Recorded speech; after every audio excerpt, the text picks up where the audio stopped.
Bismillahirrahmanirrahim. So, class, today I am going to discuss the MCQs of second year physics, chapter number 12. So, these are the MCQs of chapter number 12, electrostatics, second year physics. All BIEK past 20 years numeric MCQs.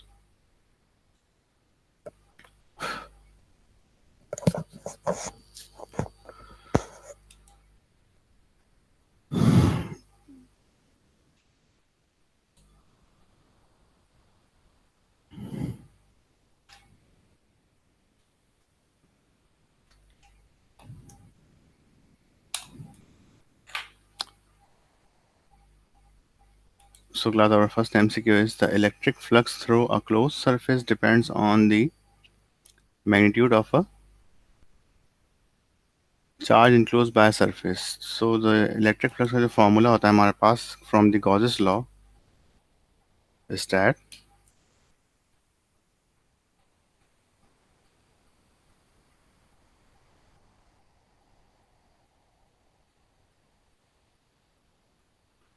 electric flux is equal to charge enclosed by the epsilon naught permittivity of the medium or free space.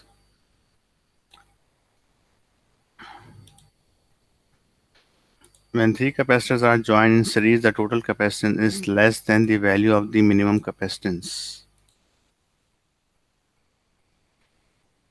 Capacitors में हमारे पास जो formula होता है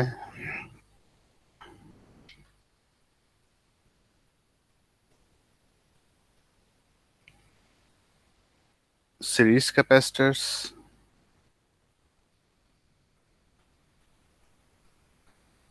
जब capacitor series में लगे हुए होते हैं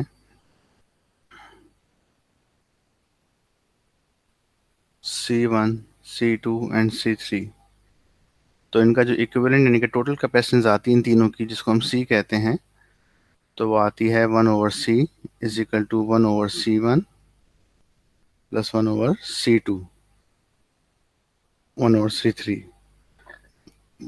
और इसमें ये C1, C2 और C3 सब जो है वो इससे ग्रेटर आते हैं।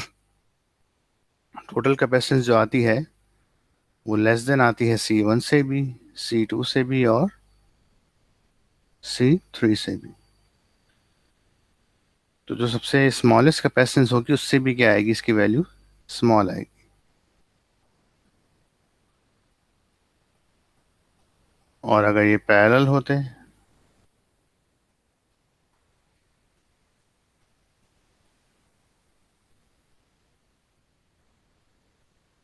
तो पैरेलल में कैपेसिटर्स की वैल्यू जो आती है वो C is equal to C1 plus C2 plus C3 आती है।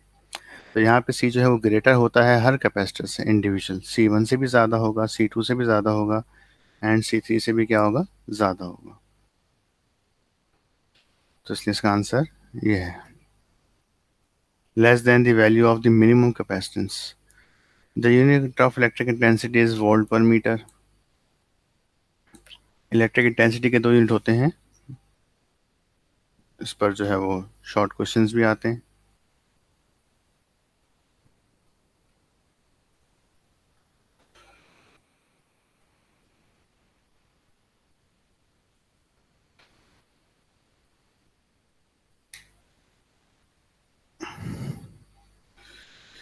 ई का एक फॉर्मूला होता है आपके पास force per unit test charge, और इलेक्ट्रिक इंटेंसिटी का एक और फॉर्मूला होता है आपके पास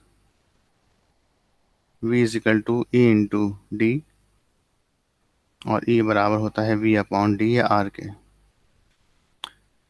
डी डिस्टेंस होता है बिटवीन दी प्लेट्स, ये यहाँ से बनता है फॉर्मूला के दो प्लेट्स हैं, इनके दरमियान का डिस्टेंस D है, तो इनके दरमियान इलेक्ट्रिक इंटेंसिटी होगी E, इसकी वैल्यू V अपॉन डी के बराबर होती है। तो अगर इनके यूनिट्स रख दें तो E का फॉर्मूला हो जाएगा, फोर्स का यूनिट आ गया न्यूटन पर कूलम, यहाँ पर आ गया वोल्ट पर मीटर। तो इसलिए कहा जा सकता है कि न्यूटन पर कूलम बराबर होता है वोल्ट पर मीटर के। तो इसका आंसर वोल्ट पर मीटर है। Electric intensity between to similar charge plate is zero. अगर दो सिमिलर चार्ज प्लेट होंगे तो इलेक्ट्रिक इंटेंसिटी जीरो होती है। देखते हैं कैसे।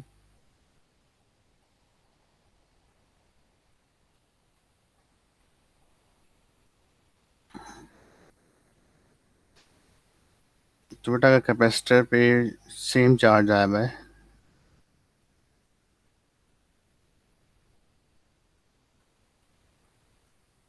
तो प्लस से इंटेंसिटी का वेक्टर बाहर निकलता है, इसकी इंटेंसिटी हो गई E1।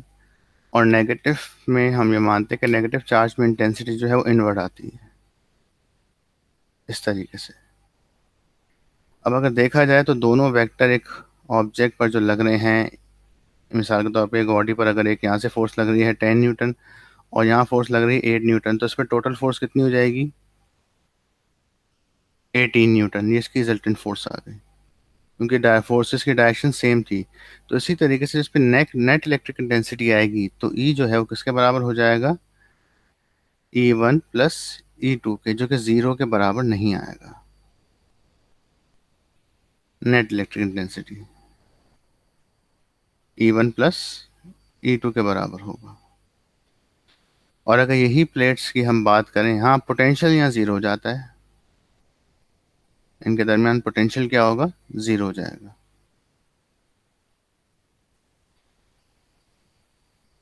ओके।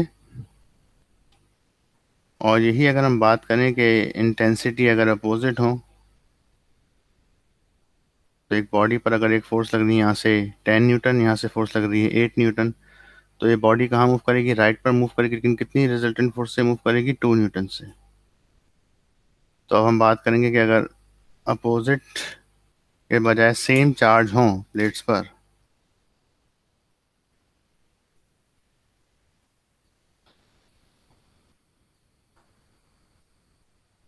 दोनों प्लेट्स के ऊपर क्या चार्जेस हैं? सेम है। तो यहाँ से इंटेंसिटी निकली, तो सा गैप दे देते हैं।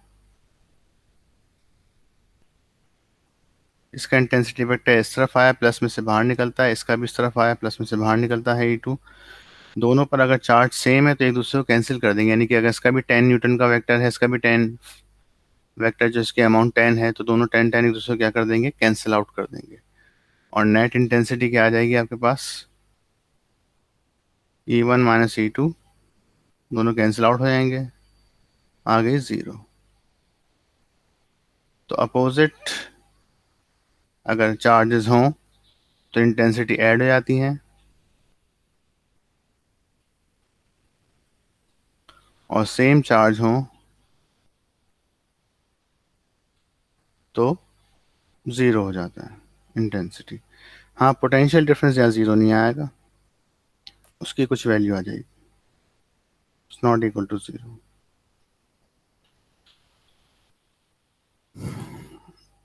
तो ये बहुत वाज़ेह फ़र्क है। अगर इंटेंसिटी बिटवीन टू सिमिलर है तो ज़ीरो, और अगर अपोजिट चार्ज होता तो वो sigma by epsilon not answer आता है इसका। ये मैं आपको बताया था मज़ीद। और जैसे अगर अपोजिट शीट होती तो इसकी वैल्यू भी sigma by two epsilon naught आती है, इसकी वैल्यू भी sigma by two epsilon naught आती है। इनको जब आप ऐड करेंगे एलसीएम लेंगे, two epsilon naught two sigma, two से टू ख़त्म, तो आंसर आया था सिग्मा बाय एप्सिलॉन नॉट। ये कब होता? अगर अपोजिट चार्जेस होते।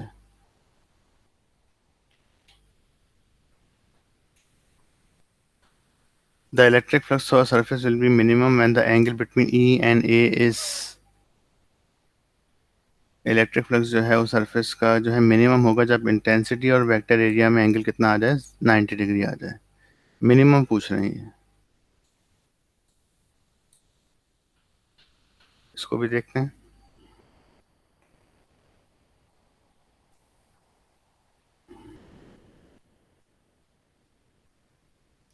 सो बेसिकली फ्लक्स हमारे पास होता क्या है? फ्लक्स इज बेसिकली कि किसी सरफेस एरिया में से कितनी लाइंस ऑफ फोर्स पास हो रही हैं। तो मान लीजिए हमारे पास एक इलेक्ट्रिक फील्ड है यूनिफॉर्म, और ये एक सरफेस एरिया है। किसी भी सरफेस एरिया जिसका एरिया हमारे पास कितना है, ए के बराबर है, इसकी जो इन्फॉर्मेशन हमें प्रोवाइड करता है इससे मौजूद नॉर्मल वेक्टर प्रोवाइड करता है, उसको हम वेक्टर एरिया कह देते हैं। बजाय सरफेस एक एरिया एक स्केलर क्वांटिटी है, लेकिन उसका vector area is a vector quantity. तो अगर मैं इस सरफेस को यूं रखूंगा, तो इस सरफेस, जैसे मेरा हाथ एक सरफेस है, इसमें से अभी 4 लाइनें पास हो रही हैं, तो मैक्सिमम फ्लक्स हो रहा है। अगर मैं इसे यूं रख दूंगा तो इसमें से अभी एक लाइन पास भी नहीं हो रही, तो इसका फ्लक्स जीरो हो जाएगा। तो हम कैसे रखें कि फ्लक्स जीरो हो जाए? फ्लक्स का फॉर्मूला क्या है? ई डॉट ए, यानी कि ई ए कॉस थीटा। थीटा जो है वो एंगल बिटवीन ई और ए होता है। तो बेटा अगर इस सरफेस को मैं इस तरीके से प्लेस करूं, तो ये वेक्टर एरिया यहाँ पर आ गया। तो अभी यहाँ पे एंगल कितना है वेक्टर एरिया उसके दरमियान? 0 डिग्री। तो यहाँ पे फ्लक्स हो जाएगा मैक्सिमम ई ए कॉस जीरो। कॉस जीरो 1 होता है, तो ई ए 1 आ गया। तो हमारे पास ये आ गया ई ए मैक्सिमम फ्लक्स। अगर मिनिमम का पूछा है तो फिर आपको कैसे रखना होगा इसे?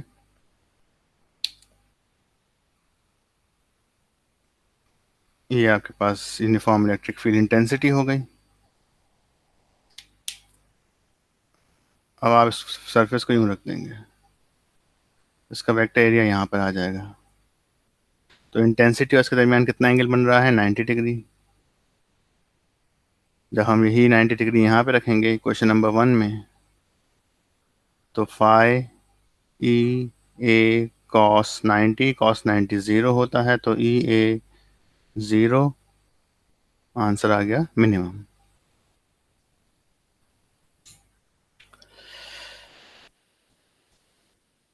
ठीक है, तो दो तरीकों से इसको लिखा जाता है। एक तो लिखा जाता है सरफेस, यानी कि जब हम फ्लक्स हमारे पास मैक्सिमम हो रहा है तो सरफेस फील्ड के साथ कैसी है? परपेंडिकुलर। लेकिन सरफेस का वेक्टर एरिया कैसा है? पैरेलल। दो बातें हैं, सरफेस कैसी है? फील्ड के साथ परपेंडिकुलर। सरफेस का वेक्टर एरिया कैसा है? पैरेलल।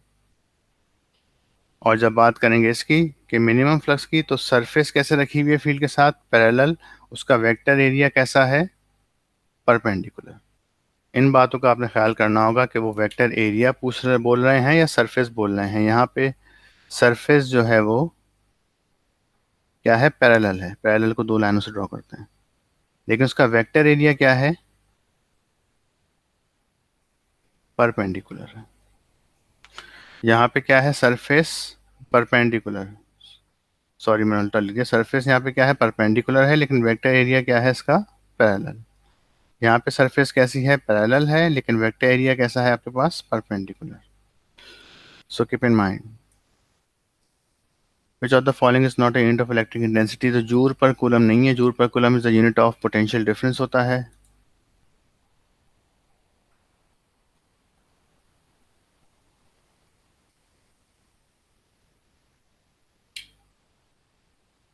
पोटेंशियल डिफरेंस का फॉर्मूला होता है वर्क अपॉन चार्ज। तो ये हो गया जूल पर कूलम। तो this is not a unit of electric intensity. बाकी देखते हैं, वोल्ट पर मीटर भी है, न्यूटन पर कूलम भी है, और आई थिंक ये भी हो जाएगा joule per metre. Electron volt is a unit of energy.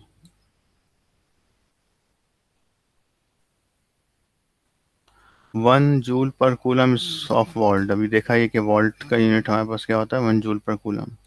ये लिखा हुआ है, देख सकते हैं। वोल्ट का यूनिट क्या होता है? 1 जूल पर कूलम। तो पोटेंशियल डिफरेंस का यूनिट होता है वोल्ट।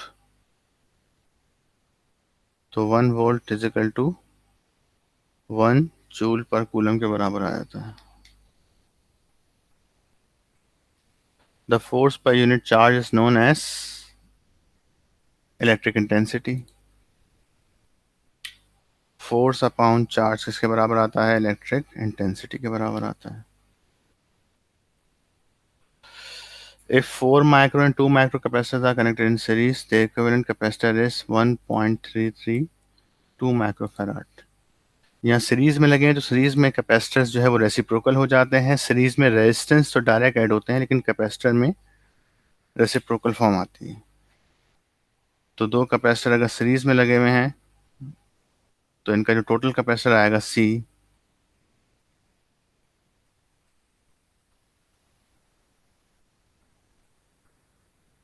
C1 C2, उसका फॉर्मूला क्या होगा कि 1/C = 1/C1 प्लस 1/C2। तो C बराबर हो जाएगा 1/C1 plus 1/C2 whole inverse. Inverse ले लीजिए आप, क्योंकि आपको इनवर्स लेना पड़ेगा यहाँ पे। तो ये 1/, क्या आएगा 2 प्लस 1/, सेकेंड कैपेसिटर क्या है हमारे पास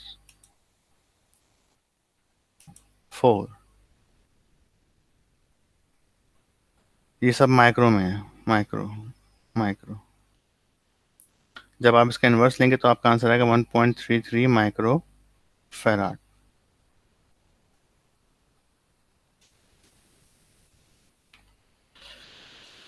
with the introduction of dielectric plates between the capacitance is increase. तो ये बात याद रखिए कि कैपेसिटर में हमारे पास जो फॉर्मूला है,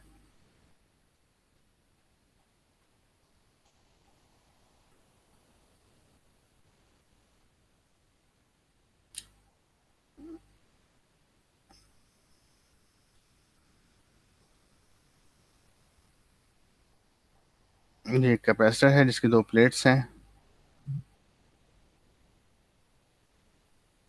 इसके दरमियान ये फासला d है। इसका ये पोटेंशियल डिफरेंस इन प्लेट्स के दरमियान v है। यहाँ पर v 0 है, यहाँ पे v इक्वल टू v है, यहाँ पे v इक्वल टू 0 है। इस पर चार्ज q है, इस पर चार्ज माइनस q है। इनके दरमियान इंटेंसिटी E है। तो कैपेसिटर के अगर दरमियान अभी फ़िलहाल इसके बीच में एयर है, यहाँ पे मीडियम क्या है एयर। तो अगर हम एयर की जगह कोई और मीडियम यहाँ पर रख दें, मैंने वैक्स रख दिया, इंसुलेटर, वैक्स, रबर, वुड, कुछ भी रखते हैं, इंसुलेटर, तो उससे होता क्या है कि हर चीज़ डिक्रीज हो जाती है। इसकी इंटेंसिटी भी क्या हो जाएगी डिक्रीज। इलेक्ट्रोस्टैटिक फोर्स भी क्या हो जाएगी डिक्रीज हो जाएगी। पोटेंशियल डिफरेंस भी क्या हो जाएगा डिक्रीज हो जाएगा। लेकिन सिर्फ और सिर्फ एक चीज़ बढ़ती है, वो था इसकी कैपेसिटेंस। कैपेसिटेंस क्या हो जाएगी इसकी इंक्रीज हो जाती है। ओके, तो इस बात को याद रखिएगा, चार्ज तो सेम रहा। Q is equal to C V होता है, तो C बराबर हो जाएगा Q/V। तो V अगर हमारे पास लेस हो रहा है तो कैपेसिटेंस क्या हो जाएगा बढ़ जाएगा। इस तरह से भी इस बात को देख सकते हैं, यानी कि हर चीज़ डिक्रीज हो जाती है रखने पर, लेकिन सिर्फ और सिर्फ कैपेसिटेंस क्या होता है इंक्रीज होता है। C is equal to A epsilon naught over D।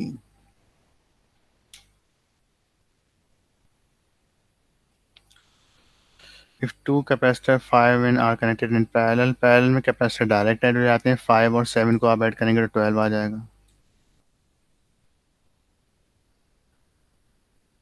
देख लीजिए इसका भी सोल्यूशन।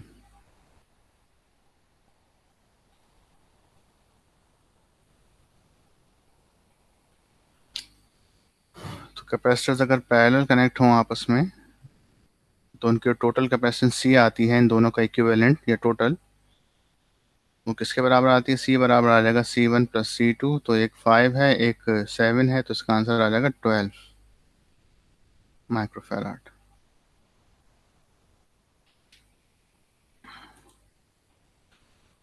ये तो डायरेक्ट स्लैब इंट्रोड्यूस तो कैपेसिटेंस इंक्रीज हो जाएगी, ये बात हो चुकी है। 1 इलेक्ट्रॉन वोल्ट जो है 1.6 × 10⁻⁹ जूल के बराबर होता है, ये कन्वर्जन है। 1 electron volt is equal to 1.6 × 10⁻⁹ charge of electron के बराबर होता है, याद करनी पड़ेगी आपको। The presence of dielectric plate capacitor increase हो जाएगा कैपेसिटेंस का, ये बात हो चुकी है दोबारा। The change in potential energy per unit charge, तो potential energy per unit charge को हम पोटेंशियल डिफरेंस कहते हैं, यानी कि work done per unit charge. तो वर्क या फिर potential energy per unit charge को हम क्या कहते हैं पोटेंशियल डिफरेंस कहते हैं।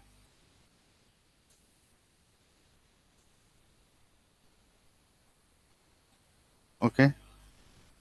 The magnitude of electric intensity between two opposite charge, तो अपोजिट चार्ज के दरमियान आंसर आएगा सिग्मा बाय एप्सिलॉन नॉट, ये रहा आंसर। इसको मैं ऊपर तफसील से बता चुका हूँ, पर देख सकते हैं आप। In case of parallel combination the net capacitance is greater than the individual, बिल्कुल सही। पैरेलल में कैपेसिटेंस डायरेक्ट ऐड होते हैं तो जो रिजल्टेंट कैपेसिटेंस आती है वो C1 C2 C3 सबसे ज़्यादा होती है, इंक्रीज हो जाती है कैपेसिटेंस, सही है।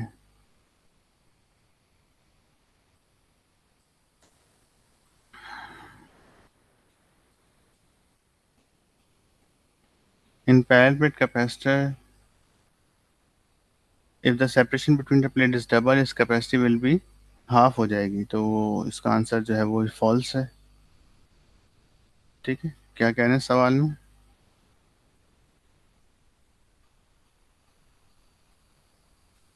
कैपेसिटर का फॉर्मूला हमारे पास होता है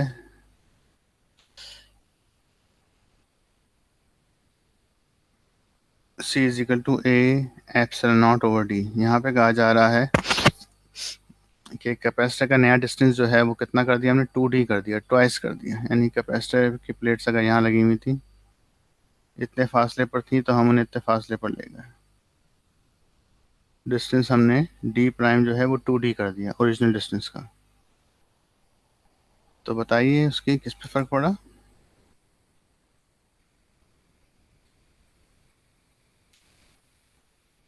उसका सी प्राइम पे क्या फर्क आएगा? तो इक्वेशन नंबर 1 हो गई। अब वहाँ पे डी और सी का जिक्र आया तो उन पे हम प्राइम लगाएंगे, बाकी ए एप्सिलॉन नॉट ये सब क्या रहेंगे हमारे पास, कांस्टेंट। एप्सिलॉन नॉट तो वैसे भी कांस्टेंट है। तो सोल्यूशन पे आते हैं, ये डेटा हो गया पैरामेट्रिक प्रॉब्लम का। सोल्यूशन में पहले आप जनरल फॉर्मूला लिखेंगे, C is equal to A epsilon naught over D. फिर न्यू फार्मूला क्या आ जाएगा आपके पास, C prime is equal to A epsilon naught over D prime. D prime की वैल्यू रख दीजिए, तो A epsilon naught over 2D आ गया। अब ए एप्सिलॉन नॉट और डी को अलग कर लें, और जो एल उसमें मैथमेटिकल वैल्यू आई उसको अलग कर लें, 1/2 ए एप्सिलॉन नॉट अपॉन डी। ये किससे कंपेयर हो रही है, क्वेश्चन नंबर 1 से, यानी कि जो उसकी ओरिजिनल कैपेसिटेंस थी। तो आंसर आ गया C/2। कैपेसिटेंस क्या हो रही है, आधी हो रही है, डिक्रीज हो रही है। लेकिन यहाँ पे क्या कह रहे हैं, यहाँ सेम की उसमें ये कह रहे हैं कैपेसिटी डबल हो जाएगी, तो ये फॉल्स हो गया। 1 जूल पर कूलम जो है वो 1 वोल्ट के बराबर होता है, ये बात भी हो चुकी है।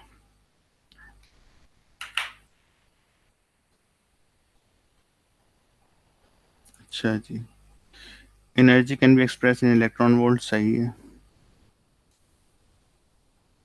The minimum electrical charge possible on 1.6 - 19 होता है। Charge the change in potential energy per unit charge is potential difference होता है, ये भी हो चुका है। अगर डाइलेक्ट्रिक की वैल्यू 2 हो insert between the plates of 20 capacitor it's capacitance will become.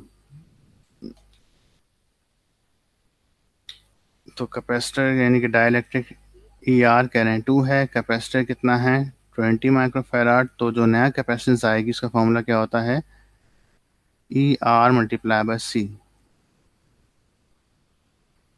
2 multiply by 20, तो ये 40 माइक्रोफैराड हो जाएगा।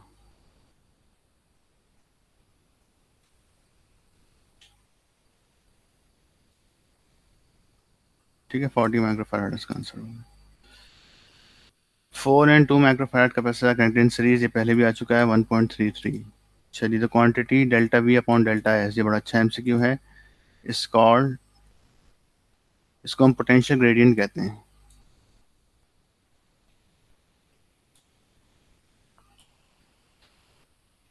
इसको देख लीजिए ज़रा।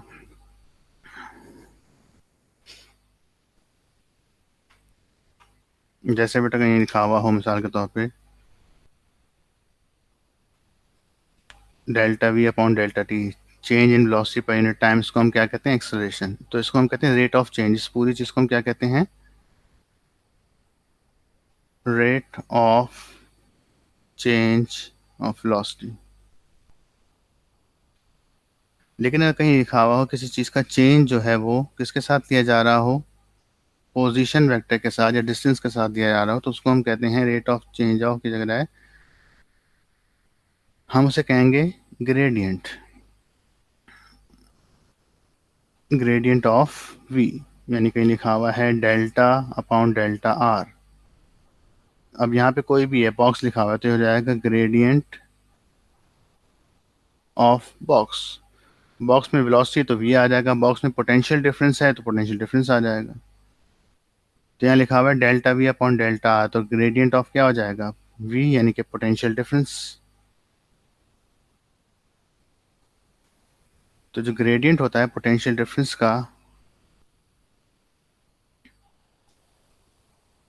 उसको यूं भी लिखते हैं हम, ग्रेडियंट ऑफ पोटेंशियल डिफरेंस, यानी यूं भी लिखा जाता है कि इसको हम यूं बनाते हैं, ये ग्रेडियंट ऑफ पोटेंशियल डिफरेंस, ये बराबर आता है नेगेटिव ऑफ इलेक्ट्रिक इंटेंसिटी के। ये पूरी डेरिवेशन है हमारे कोर्स में। तो इन्होंने फिलहाल इस टुकड़े का पूछा है, तो ये टुकड़ा बराबर किसके होता है, delta we upon delta R बराबर होता है, या डेल्टा एस कह लें, माइनस इलेक्ट्रिक इंटेंसिटी के। तो इसका नाम क्या है, ग्रेडियंट ऑफ पोटेंशियल डिफरेंस।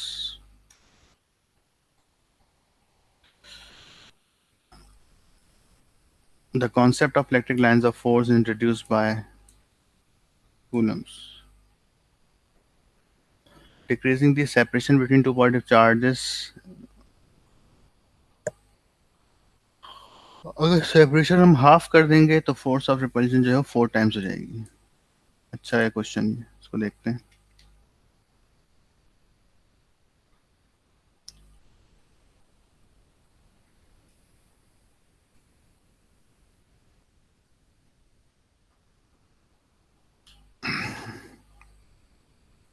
कह रहे हैं डिस्टेंस जो है वो डी अपॉन 2 हो जाए तो कूलम फोर्स कितनी आएगी। तो यहाँ पे कूलम फोर्स का फॉर्मूला क्या होता है, एफ इजिकल टू के Q1 Q2 अपॉन आर की जगह मैं डी स्क्वायर लिख रहा हूँ, मैंने डी लिखा हुआ है तो डी लिख लें, वरना आप चाहें तो यहाँ आर लिख लें। इक्वेशन 1 होगा ये। न्यू फार्मूला क्या बन जाएगा, एफ प्राइम, बाकी सब चीज़ें कांस्टेंट रहेंगी, के Q1 जिन जो चीज़ों का जिक्र है सिर्फ उसमें प्राइम रहेगा, बाकी सब कांस्टेंट रहेंगी, के Q1 Q2 upon D prime का स्क्वायर। तो देखने क्या आ रहा है, एफ प्राइम के Q1 Q2 upon D prime की जगह आ गया डी अपॉन 2 का स्क्वायर, स्क्वायर करेंगे तो हो जाएगा डी अपॉन 4, 4 डिवाइड में ऊपर आके 4 हो जाएगा, क्या बचा, के Q1 Q2 upon D square.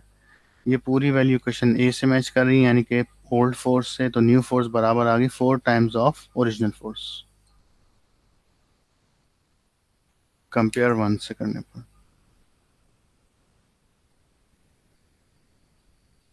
हम्म,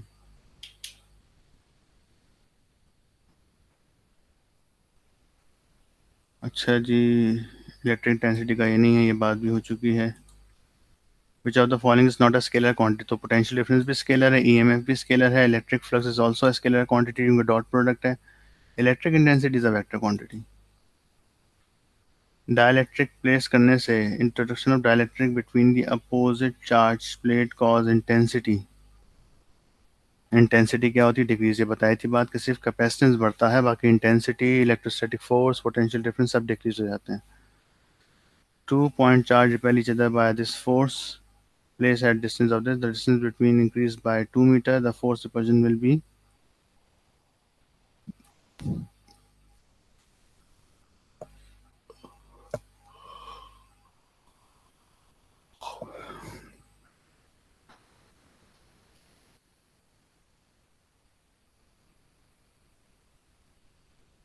ठीक है, तो अगर डिस्टेंस बढ़ा दिया जाएगा तो फोर्स क्या हो जाएगी, डिक्रीज हो जाएगी, और कितनी डिक्रीज होगी, 4 टाइम्स।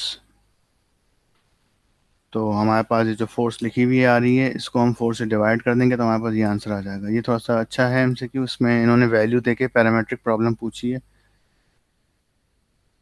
इसी पे मैं इसको कर रहा हूँ। कह रहे हैं डिस्टेंस जो है वो 2D अगर कर दिया जाए,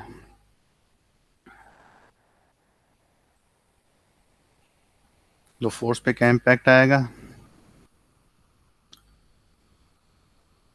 तो अगर हम इसको 2D कर देंगे तो ये 2D आ जाएगा सर, 2D का स्क्वायर, तो ये हो जाएगा 4D², 1/4, तो ये हो जाएगा 4/4। अब फोर्स की वैल्यू गिवन है यहाँ पर कितनी, ये रही 4 एक्सपोनेंट -4 न्यूटन। तो जब आप 4 एक्सपोनेंट -4 न्यूटन को डिवाइड करेंगे 4 से, तो आपके पास क्या आंसर आ जाएगा, 1 एक्सपोनेंट -4 न्यूटन। अच्छा सवाल है।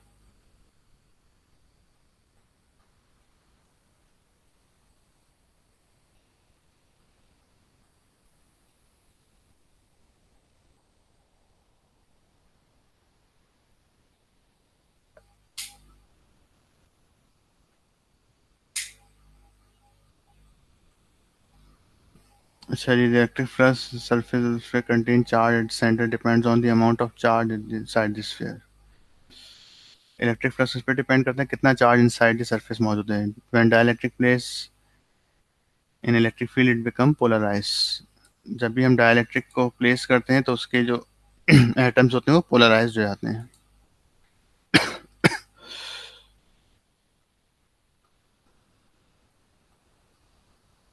तो पोलराइजेशन का मतलब ये होता है कैसे, ये प्लस, ये माइनस पोटेंशियल है इस प्लेट के ऊपर। तो यहाँ जो एटम्स होते हैं वो एटम इस तरह से इसको प्लस की फोर्स से अट्रैक्ट करती है। तो एक एटम में हमारे पास दो चीज़ें होती हैं, न्यूक्लियस और उसके इर्द गिर्द क्या होते हैं, इलेक्ट्रॉन्स, नेगेटिव चार्ज। तो होता क्या, एटम एक डायपोल की शक्ल अख्तियार कर लेता है कि प्लस पार्टिकल अलग हो जाता है और माइनस पार्ट अलग हो जाता है, ये कहलाता है डायपोल। तो एटम जो है इस तरह का शेप अख्तियार करता है, इसको हम कहते हैं डायपोल। तो इस एटम को, जो यहाँ पे एटम मौजूद होंगे इस तरह से, उन एटम को क्या होगा, प्लस पोटेंशियल अट्रैक्ट करेगा तो उनका नेगेटिव डायपोल इधर आ जाएगा, प्लस इधर आ जाएगा। अब ये प्लस एटम दूसरे एटम के साथ ही अट्रैक्शन का मामला करेगा, तो ये इलेक्ट्रिक इंडक्शन का मामला करेगा, तो माइनस आ जाएगा या प्लस आ जाएगा। और ये प्लस जो है इस प्लेट में से क्या करेगा, नेगेटिव चार्ज को अट्रैक्ट करके यहाँ पे इंड्यूस कर देगा। तो ये मैकेनिज्म कराता है डाइलेक्ट्रिक पोलराइजेशन। तो कैपेसिटर के अंदर ये मैकेनिज्म भी हो रहा होता है।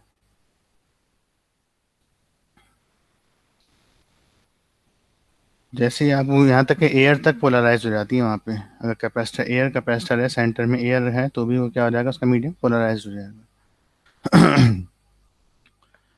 The capacitance of a parallel plate capacitor does not depend on the nature of a plate. Capacitor जो है एरिया पर, डिस्टेंस पर, इन पर तो डिपेंड करता है। यानी कैपेसिटर का फॉर्मूला क्या है, ए epsilon naught over D. Distance पर डिपेंड करेगा। ये प्लेट अगर आपने मेटल की ले ली है और ये प्लेट आपने जो है वो कॉपर की है, ये आयरन की ले ली है, इस पर डिपेंड नहीं करेगा। इनके डिस्टेंस पे डिपेंड करेगा, इसके दरमियान जो मीडियम है उस पर डिपेंड करेगा, एयर पे, और इनके एरिया पे डिपेंड करेगा कि प्लेट्स का एरिया कितना है। लेकिन नेचर ऑफ द प्लेट पर डिपेंड नहीं करेगा कि आपने प्लेट एक कॉपर की लगाई या आयरन की लगाई, दोनों पर सेम चार्ज ही आएगा। The change in potential energy per unit charge इसका पोटेंशियल डिफरेंस होता है। डिक्रीजिंग सेपरेशन, तो वो हमारे पास 4 टाइम्स हो जाएगी फोर्स, ये बात हम कर चुके हैं अभी थोड़ी देर पहले। दो कैपेसिटर सीरीज में हैं, सीरीज में इनके रेसिप्रोकल हो जाएंगे, इसका आंसर आएगा 2 माइक्रोफैराड। जल्दी से देख लीजिए इसको, मैं सिर्फ फॉर्मूला लिख रहा हूँ, सॉल्व खुद करिएगा इसे।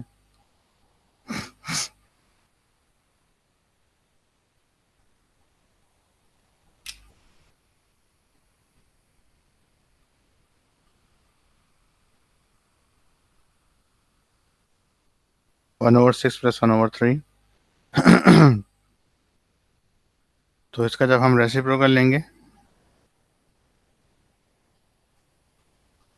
तो 2 माइक्रोफैराड आंसर आएगा। Which of the following is not a scalar quantity? Electric intensity is not a scalar, it's a vector quantity. If the electrostatic force between 2 electrons at distance f the electric force between two electrons at distance is F and the electric force between two proton is the same at distance, वो भी F हो जाएगी। दो electron और proton के दरमियान same distance पर force क्या रहेगी, सेम रहेगी, क्योंकि दोनों का चार्ज सेम है, फोर्स पे इफेक्ट नहीं आएगा। हाँ, अब ये जो है relation minus delta we upon delta R, ये नेगेटिव ऑफ पोटेंशियल ग्रेडियंट, ये बराबर होगा इलेक्ट्रिक इंटेंसिटी के। या इन्होंने ये क्वेश्चन पूछी है।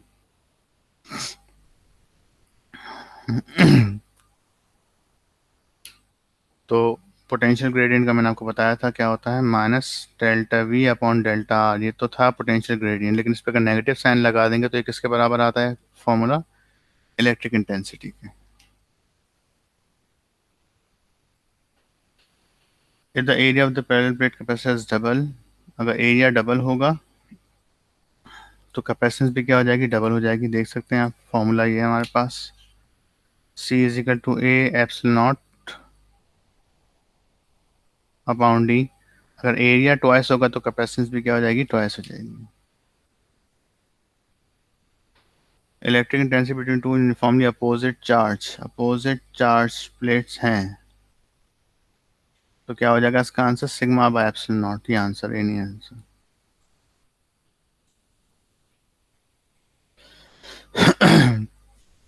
Joule per coulomb is volt. Number of electrons in 1 coulomb is 6.25 exponent 10 Newton. इसका फॉर्मूला भी आप यहाँ से निकाल सकते हैं, Q is equal to any quantization of charge, question of quantization of charge. तो Q is equal to n E के बराबर होता है, n नंबर ऑफ इलेक्ट्रॉन है, E charge of an electron है, तो हमें n निकालना है, Q अपॉन E हो जाएगा। अब चार्ज कितना कहने का, चार्ज हो 1 कूलम और E की वैल्यू होती है 1.6 एक्सपोनेंट माइनस 19 कूलम। तो रख दीजिए क्वेश्चन नंबर 1 में, क्या बनेगा, n आ जाएगा 1/1.6 एक्सपोनेंट माइनस 19, तो इसका आंसर आ जाएगा 6.25 एक्सपोनेंट 18 इलेक्ट्रॉन। अगर किसी एटम में इतने इलेक्ट्रॉन निकलेंगे या आएंगे तो उसके ऊपर चार्ज कितना आएगा, 1 कूलम आएगा। तो कैपेसिटर सीरीज में कनेक्ट हैं, तो ये अभी हम ऊपर भी कर चुके हैं, रेसिप्रोकल होगा, not a scalar quantity, electric intensity नहीं है, जूल पर कूलम वोल्ट के बराबर होता है। 1 मेगा इलेक्ट्रॉन वोल्ट या 1 मिलियन इलेक्ट्रॉन वोल्ट किसके बराबर होता है, 1.6 एक्सपोनेंट माइनस 13 जूल के बराबर होता है।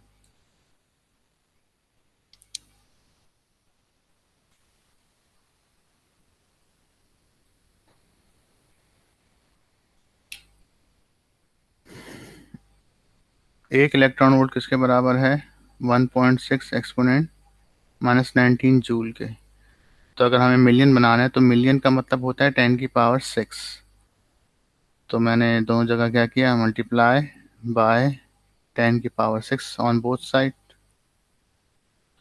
तो ये भी हो गया 1 मल्टीप्लाई बाय 10⁶ इलेक्ट्रॉन वोल्ट, और यहाँ पे क्या 1.6 exponent minus 19 multiply by 10⁻, minus sorry plus 6, तो बन गया 1.6 एक्सपोनेंट माइनस 13 जूल, और इसकी जगह मैंने मेगा लिख दिया, 1 मिलियन इलेक्ट्रॉन वोल्ट, क्योंकि मुझे इसकी वैल्यू नहीं, इसकी सिंबल चाहिए था यहाँ पे।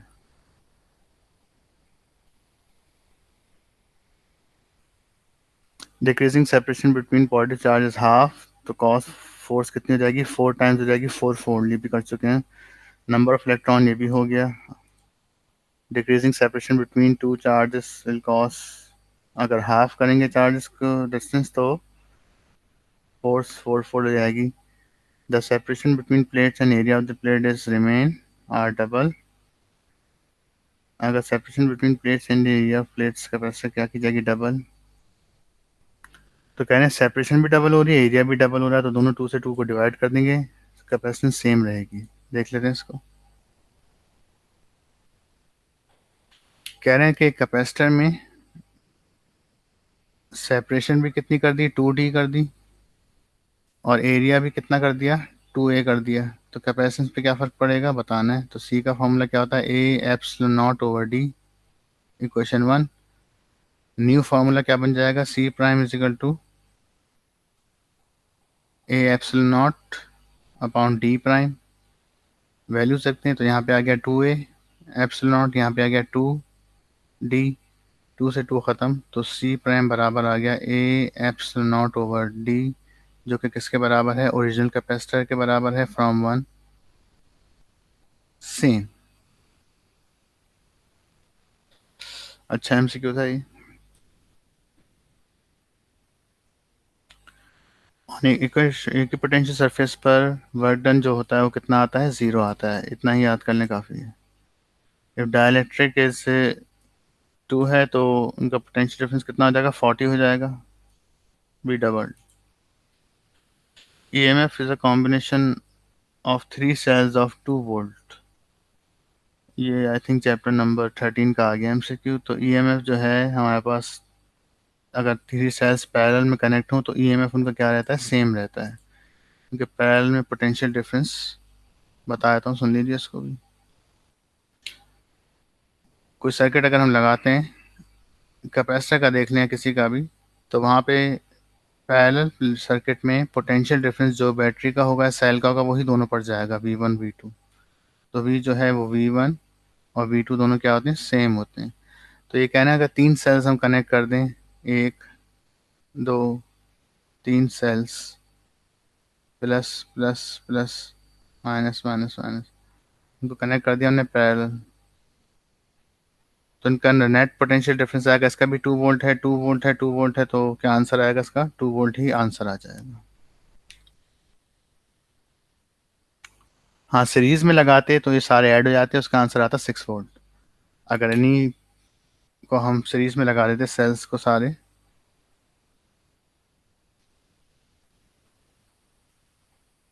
तार से जोड़ दिया इन्हें, तो ये भी 2 वोल्ट 2 वोल्ट 2 वोल्ट, तो सीरीज में पोटेंशियल डिफरेंस जो है वो ऐड हो जाते हैं। इसका आंसर आता 6 volt.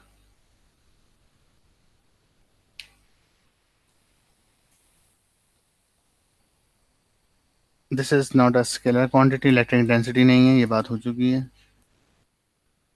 When the desired increase the current, the circuit increasing effects on the voltage, the batteries must be connected in. When it is desired to increase the current, ये भी चैप्टर 13 का MCQ I think यहाँ paste हो गया है। अगर current हमें बढ़ाना है विदाउट इंक्रीजिंग इट्स वोल्टेज, तो हमें क्या करना होगा, पैरेलल में कनेक्ट करना होगा। पैरेलल में वोल्टेज क्या रहता है, सेम, तो करंट बढ़ जाएगा। अच्छा जी, the particle of mass M charge है motion between two horizontal plate, the electric intensity between the plate is, ये भी देख लीजिए, ये न्यूमेरिकल है, ये टाइप है कि एक पार्टिकल जो है वो दो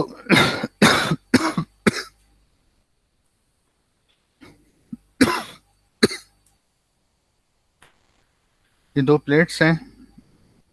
एक पार्टिकल जो है वो पॉजिटिव पार्टिकल है Q, ये मोशनलेस हेल्ड हुआ हुआ है, तो हमें यहाँ पे प्लेट्स का पोटेंशियल डिफरेंस देना पड़ा होगा। अब पोटेंशियल डिफरेंस कैसे देंगे, अगर मैं यहाँ पे प्लस देता हूँ, माइनस देता हूँ मिसाल के तौर पर, तो माइनस इसको अट्रैक्ट कर लेगा, ये नीचे गिर जाएगा। तो मुझे यहाँ पे क्या देना होगा, प्लस पोटेंशियल, ताकि इसको क्या करे, रिपेल करे, इसको एक रिपल्सिव फोर्स प्रोवाइड करे। और ऊपर क्या देना होगा, माइनस पोटेंशियल, ताकि इसको ऊपर अट्रैक्ट करने की कोशिश करे। इसका वजन इसको नीचे गिराना चाह रहा है, लेकिन ये बच रहा है, नीचे गिर नहीं रहा। तो ये आ गया इसका वेट का वेक्टर, और ये आ गई इलेक्ट्रोस्टैटिक फोर्स के रिपल्जन का वेक्टर आ गया। तो यहाँ पे हम कह सकते हैं कि वेट जो है वो इलेक्ट्रोस्टैटिक फोर्स के बराबर आ रहा है। वेट का फॉर्मूला होता है mg, और इलेक्ट्रोस्टैटिक फोर्स का फॉर्मूला हमारे पास क्या होता है, electric intensity multiply by charge. अब देखते हैं ऑप्शन किससे मैच कर रहे हैं।